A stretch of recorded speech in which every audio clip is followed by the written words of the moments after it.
என்ன சார் நாளுக்கு நாள் அந்த கிளாஷோட பரபரப்புங்கிறது அதிகமாயிட்டே இருக்கு. ஸோ ஜனநாயகன் ட்ரெய்லரும் வெளியாச்சு, பராசக்தியோட ட்ரெய்லரும் வெளியாச்சு. முதல்ல உங்களுடைய கருத்து என்ன அத பத்தி?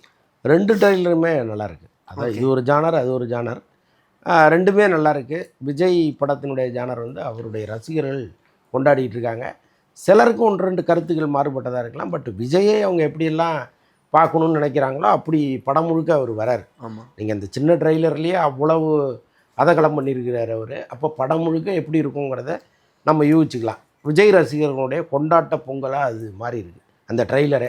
ஓகே. இந்த பக்கம் பராசக்தி எடுத்துக்கிட்டிங்கன்னா, நாட்டுக்கு தேவையான, அதுவும் இந்த நேரத்திற்கு தேவையான ஒரு படத்தை நாங்கள் கொடுத்துருக்கோம் அப்படின்னு சொல்கிற ஒரு அருமையான விசிட்டிங் கார்டாக அது இருக்குது. முழு படத்தையும் பார்ப்பதற்கான ஆர்வத்தை அப்படி தூண்டுது அந்த படம். ஒரு டயலாக்கும் அப்படியே சும்மா நெருப்பாக இருக்குது. படத்தில் நடித்த அவ்வளோ பேரும் வந்து அப்படி நடிச்சிருக்காங்க. அதாவது கொஞ்சம் கொஞ்சம் காட்சிகளை தான் நம்ம பார்க்குறோம். ஆமா. ஆனால் எப்பேற்பட்ட படமாக இருக்க போகுதுங்கிறத நம்மளால் ஃபீல் பண்ண முடியுது.